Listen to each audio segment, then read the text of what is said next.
আচ্ছা এখানে একটা, হ্যাঁ তো দাদু এখানে দেখাচ্ছে না একটা কী প্রবলেম হয়েছে, ঠিক আছে? এই যে হ্যাঁ কী হয়েছে? ওরে বাবা, দেখেছেন তো কিছু নেই নেই। এই যে দেখতে পাচ্ছ ব্রিজের একদম মাথার কাছে, এটা যখন খুশি মানে পড়ে যেতে পারে, তার কোনো বিশ্বাস নেই, ঠিক আছে? তো দাদু দেখালেন এখানে দোকান আছে ওনার, পাশে দোকান আছে, তো উনি দেখালেন যে এই ব্রিজের নিচে দেখো পুরো মানে রড দেখা যাচ্ছে, ঠিক আছে? লোহাই দেখা যাচ্ছে, আর সিমেন্ট পুরো একদমই নেই, তো রডের উপরে দাঁড়িয়ে আছে। এবারে কি বলবো, আপনারা দেখুন আর কি বলবো, তো যখন খুশি এটা পড়ে যেতে পারে। তো যত তাড়াতাড়ি হয় এই ব্রিজের নির্মাণটা হলে ভালো হয়, প্রচুরভাবে শেয়ার করো। তো ওনার এলাম একটা নতুন ভিডিও নিয়ে। তো ব্যাপার হচ্ছে আমাদের গ্রামে প্রবেশ করার আগে মানে অনেকগুলো গ্রাম রয়েছে, তার আগে এই ব্রিজটি পড়ে আমার পিছনে দেখতে পাচ্ছ ব্রিজ সাইনবোর্ড লাগানো আছে, ঠিক আছে? এই ব্রিজটি দুর্বল, অর্থাৎ দীর্ঘ বছর ধরে পড়ে আছে, এখনও ঠিক হচ্ছে না ব্রিজটি, ঠিক আছে? বৃষ্টি ঠিক না হওয়ার কারণ বিপজ্জনক হতে পারে, এর অবস্থা খুবই খারাপ। কাছে গেলে তোমাদের সমস্ত কিছু দেখাবো। তো এই ব্রিজের মাধ্যম দিয়ে প্রচুর মানুষের যাতায়াত, প্রচুর গ্রামের মানুষ নির্ভর করে, ঠিক আছে? কোনো সিরিয়াস অবস্থা বা কিছু হয়ে গেলে তো এই ব্রিজের মাধ্যম দিয়ে যেতে হয়। তো এই ব্রিজ এখন এতটাই দুর্বল হয়ে গেছে, দীর্ঘ বছর ধরে পড়ে আছে, এখনও ঠিক হয়নি। তো তার পরিপ্রেক্ষিতে মানে 2-3 বছর আগে এটা যাতে ব্রিজটা ঠিক হয় তার জন্য একটি কাঠপুল করা হয়, মানে তার পাশে একটি ব্রিজ তৈরি করা হয়, তারপরেও এটা ভেঙে বা ঠিক করা হয়নি। তো চলো আমি আপনাদের সম্পূর্ণ দেখা সেতু, ঠিক আছে? আমাদের ওই নেগুয়া বুড়িগুমটি যেতে মাঝখানে পড়ে সেতুটা, ঠিক আছে? তো এই যে কাঠের ব্রিজটা করা হয়েছে দীর্ঘ বছর আগে, এই ব্রিজটা যাতে হয় নির্মাণটা করা হয় নতুনভাবে, কারণ এর অবস্থাটা খুবই খারাপ, ঠিক আছে? তো এখন যাতায়াত মানে লেখা আছে সাইনবোর্ডে যে যানবাহন অর্থাৎ নিষিদ্ধ, কিন্তু কিছু করার নেই। মেন রোড, এই রাস্তা, এই ব্রিজ না হওয়ার কারণে মানুষ খুবই মানে অসুবিধা পড়ে যাচ্ছে, ঠিক আছে? তো আমি বলবো, আমি সম্পূর্ণ তোমাদের দেখাচ্ছি, দেখো ভেঙে গেছে পুরো, এই ব্রিজের অবস্থাটা খুব খারাপ, ভেঙে গেছে পুরো, প্রায় এটা আছে নয়, এটা দীর্ঘ বছর ধরে এভাবে পড়ে আছে। তো এটা লাইন রয়েছে, আমি তোমাদের দেখাচ্ছি, দেখো মাঝখানে পুরো কিছু নেই, ঠিক আছে? এই যে পুরো ভেঙে গেছে, এর অবস্থাটা সম্পূর্ণ খারাপ, মানে মানুষ এরপর দিয়ে যে যাবে নিজের জীবন হাতে রেখে, বুঝতে পারছো? তো এই পরিস্থিতিতে আমি তোমাদের বলবো যে প্রচুরভাবে শেয়ার করো এই ভিডিওটা, প্রচুরভাবে। এই দেখো ব্রিজটা কাঠের ব্রিজ হয়েছে দীর্ঘ বছর আগে, প্রায় 2 বছর আগে, যাতে এই ব্রিজটা তৈরি হয় তার জন্য এই কাঠের ব্রিজ করা হয়েছিল, ঠিক আছে? কাঠের ব্রিজ করা হয়ে গেছে, তারপরেও এখানে কিন্তু এই ব্রিজটা তৈরি হলো না নতুনভাবে, ঠিক আছে?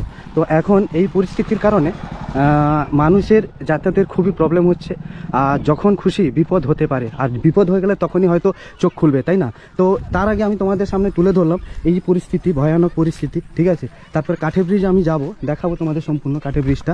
এই যে ব্রিজের অবস্থাটা খুবই খারাপ, ঠিক আছে?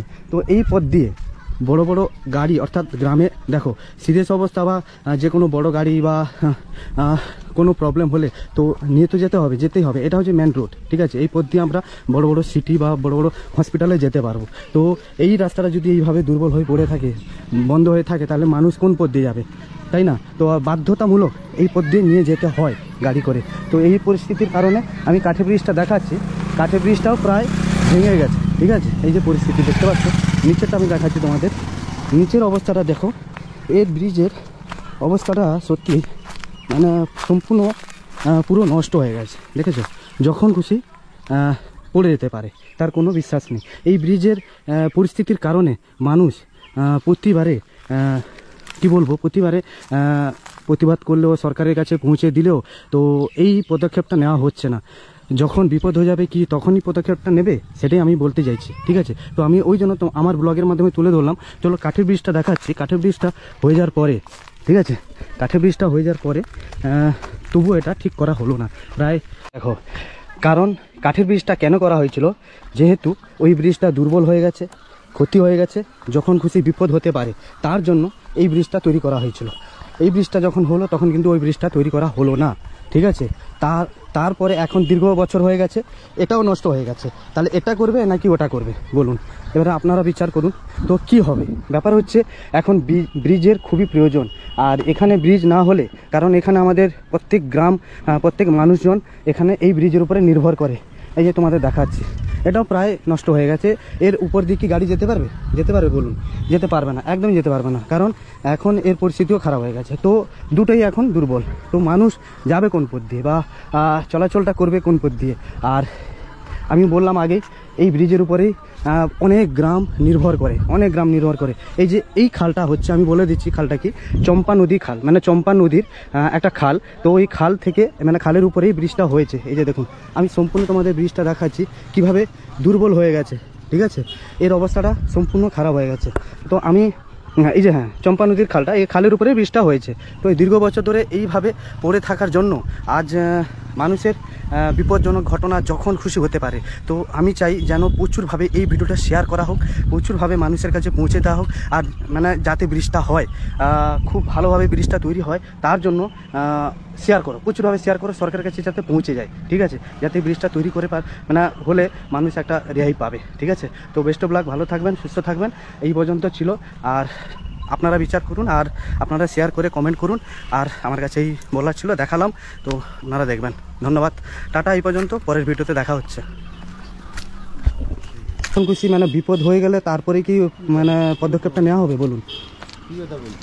ঠিক আছে? তো এই হচ্ছে পরিস্থিতি।